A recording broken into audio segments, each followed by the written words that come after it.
Music. Music.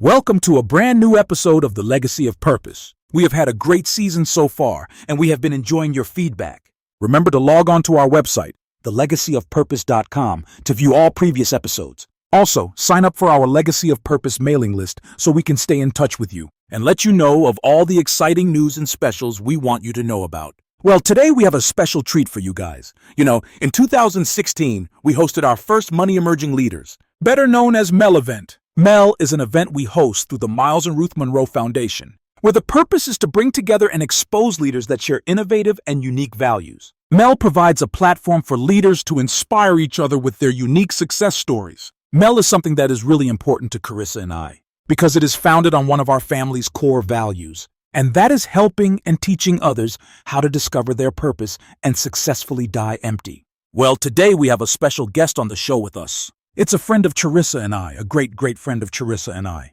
He's a fellow Bahamian that resides here in the United States with his family, and he was a speaker at our MEL event last year. So please welcome to the show, Mr. Ralph Clare. Thank you.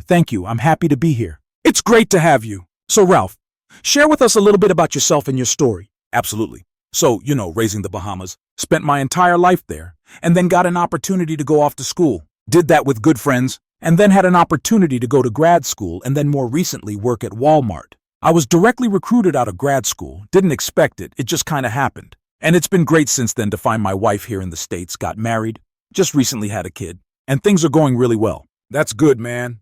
Well, tell us, how was your experience at our first MEL event? And how did you feel being one of the featured speakers? Yeah, it was a great experience. I think sometimes, when you're working, you work with your head down, and you never take a chance to look up. And last year, when I got to be a part of it, it was a moment for me to look up and really see kind of the accomplishments that I've had in this country. During your speech at MEL last year, you said something that was very profound to me, and I never forgot it.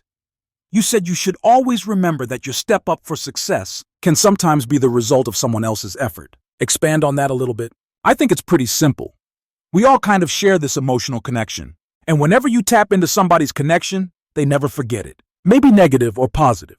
And whenever it's positive, people reflect on that whenever it occurs again with something that's similar. But for me, it was somebody that went to an island in the Bahamas, had a great experience and made a connection with the people there. And that person was the person that was interviewing me for the job that got me at Walmart.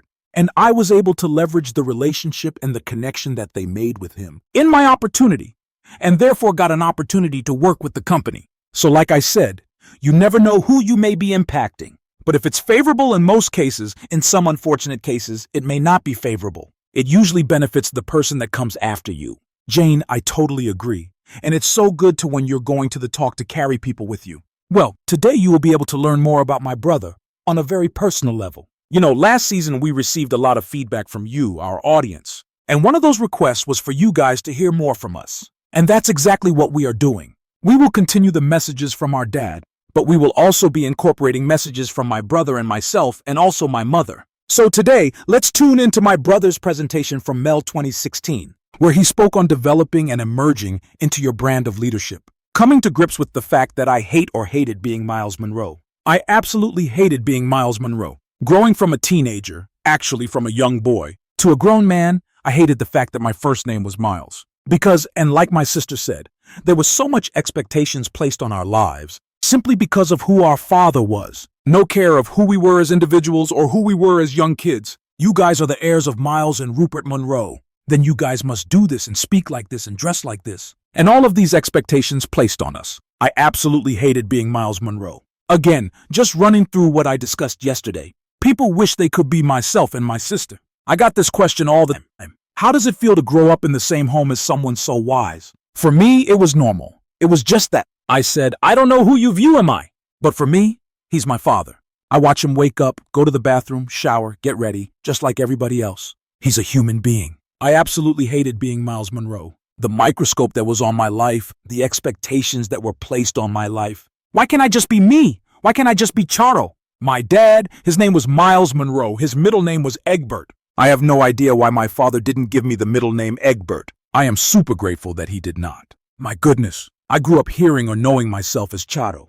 They never referred to me, my parents, they never referred to me as Myles growing up. I've always heard the name Myles, the name Charo. When I became a teenager, And I started to have to do stuff on my own, get my driver's license and go to these public government buildings and do things for myself. They call you by your government name. That was the worst feeling for me. I mentioned this yesterday. Getting my driver's license, submitting my application and sitting in the waiting area. Knowing, like what I used to do sometimes, I used to submit my application and leave. Because I know they're going to call my name and I'm not going to be there. But by the time I come back, my car would be ready. So I'd have to walk up to the window and say, "Hi, I'm Myles Munroe."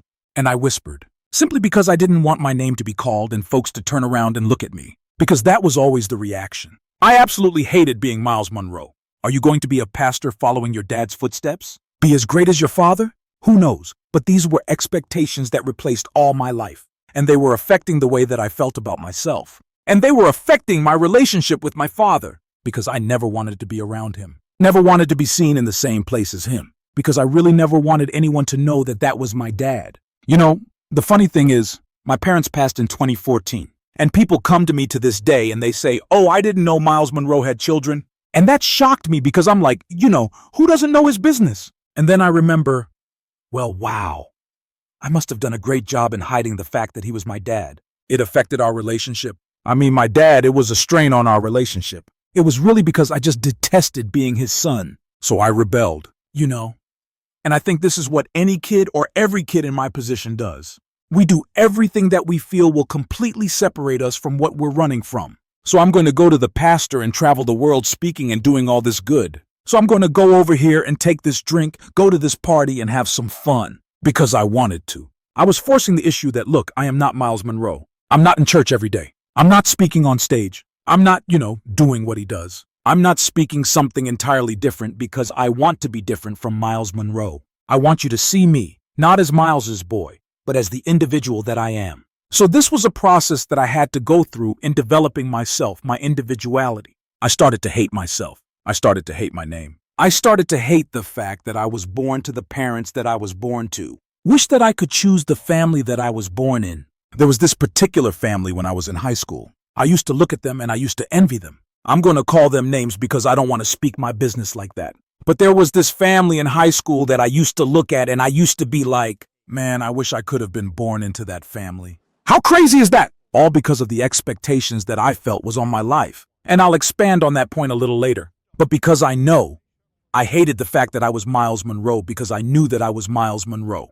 It was my name. My name was Myles Munroe. I run from someone that I am. Again, same nose, but not the same nose. His nose is a bit bigger than mine. I thank my mother for giving me this little sharp point that I have. She saved me a little bit. But it's still a large nose nonetheless. Thanks. Same large head. Thank you. Same smile. I can't run from the fact that Myles Munroe was my father, and I hated that. I hated when people said, "Man, you look just like your dad." No, I don't. I do not look like Myles Munroe. I look like my mother. I look more like my mother. But now you look like your father. And people say it today, man, the older you get, the more and more you look like your father. I still cringe at that sometimes. I've accepted it because I do. I look like both of them, I guess. So my cousin just, no, I can say that. I'm not going to speak that up myself. She said, I'm going to end up like my dad with no head and top of the set. Or a bug that... But anyway, I hated who I was. I was ashamed of me. And then in 2009, I think I made the best decision I could have made in my life. And I'm just running through this just for everyone to catch up to where I want to end today. I moved on to work with my dad. And I realized Myles isn't so bad. The strain that was placed on me in my dad's life, stunned at my development as an individual, or stunned at the person that he wanted to assist me to become, because I was running from who I really was. So coming back home to work with him, I had to learn to work with my dad. Me and my dad butted heads a lot in the first year that I came on, because we are two totally different persons. My dad is outgoing, friendly, want to talk to everybody. Me, I am the exact opposite. Please don't talk to me. Leave me alone. I don't feel like having a conversation today. Let me just come in, let me do my work, and let me leave. But my dad taught me that I can't be selfish. As a leader, you can't be selfish. You have to adapt. You have to adjust your individuality to develop yourself as a leader. My dad taught me unconditional love, regardless of how I felt, and how much I said I detested being his son. He loved me anyway. I think that was one of the greatest lessons he could have ever taught me. My parents taught me the deafening. I have always heard the term unconditional love. But their love was truly unconditional. I just observed him. I observed the way that he interacted with the different people that he came into contact with. I learned so much from those interactions. I learned how to develop my interactions. I learned how to come out of my shell, to be a bit more of an extrovert, because I was so introverted. I learned how to start conversations. I learned how to smile when I talk. You know, Teresa mentioned yesterday that folks always thought that my mother was such a mean person, because not intentionally, but she didn't really smile too much. But once you got to know her, you'd be like, wow, you're a really sweet person. Didn't know you were this nice. And I think I carried a bit of that with myself, because folks always told me, man, I always thought you was a mean person, because you don't smile often. So I learned how to smile. I learned how to enjoy, or pretend like I am enjoying. Thank you, Jean. So I discovered a few things about developing into and emerging into a leader. Or more importantly, I discovered how to develop into becoming Myles Munroe Jr. And I realized that the opposite of love was in hate. But it was fair. I really didn't hate being Myles Munroe. I was afraid of being Myles Munroe. I put so much expectations on myself, telling myself I could never be my father. I could never be like my father. People see him as this great individual who has done so many great things. How can I live up to that? So that made me afraid, because what if I never became as great or greater than my dad? What if I failed at that goal? And this change, having a conversation with my dad in 2013 where he said, look, child, don't look at it as expectations, but look at it as a responsibility that you have. I've given you my name because I love you. Look at it as a responsibility now to take that name and take the platform that I have given you to higher heights, expand it to areas that I won't be able to. So I started with these principles yesterday. First is self-love, confidence. You could never become who you're truly supposed to become until you accept the person that you are. You have to be confident in the individual that you are, because you can't be somebody else. It's hard to be somebody else because you'll be living a lie. Everyone has gifts. Everyone has talents. You have to develop that gift, and that's usually the thing that you love the most, the thing that you're most passionate about. Develop your character. Your character needs to be tested. Test positive each time. Be a person of a character where folks could be able to predict which our response, your reaction, what decision you would make. Talia spoke earlier about me wanting her to make more decisions. Don't lean on me for the decision making. That's something that my dad did to me that I learned from him. I always used to go to my dad and ask him a question. What do you think about this? What do you think about that? He never gave me an answer, never gave me a direct answer, always gave me a scenario. What would you do? I would answer him, and then he would say, well, that's good, but here's what I would do, and here's why. You must develop your character, because the gifts that you have will get you in the room, will get you on the stage, will get you in the front of people that you probably wouldn't have gotten into or in front of if you weren't as talented or gifted as you are. But your character keeps you there. Your gift can only take you so far. Self-awareness. Know who you are. Know what you're good at. Know your strengths. Know your weaknesses, opportunities, and threats. Once you know your strengths, one thing my dad knew what he was good at. He taught me that I should never be the smartest person in my circle. I always want to be able to learn from the people that I'm around because I know what I'm good at and I know what my weaknesses are. I have very little patience, so I need patient people around me. I know what I want, and I know I need to achieve it, but if I need people around me that could say, look, Shar, relax, we got you.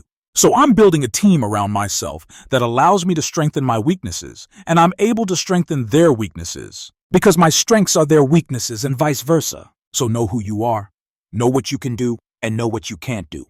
And better yourself at those things that you can't do. And the best thing to do, or the best way to do that, is to surround yourselves with strengths that are strong in areas that you're weak. And then self-time. For me, this is the most important. Take time for yourself. To develop yourself into the individual that you are, you need to understand who you are. What gets you up every morning? What stirs your creativity? What makes you want to be in love? Everything that you do. So meditate, pray, take time for you. Me, my time is traveling, going to the gym, cooking, listening to music, playing sports, watching movies. So that's what I like to do. Those are the times that I take. Learn to say no. A lot of people are going to be pulling from you, asking you to do things when they want you to do it. The best word you could learn in a dictionary is no. This is my time. Falling. It's a part of developing into a great leader. We're all going to fail at something. It's inevitable that we're going to fail. But fall up. Learn something from each failure. There's a lesson in every defeat. You could learn something from even your successes. You could learn how to do it better, what didn't work this time. But failing is the best thing that could happen to a leader because it puts us in a place where we're most vulnerable. Because we failed.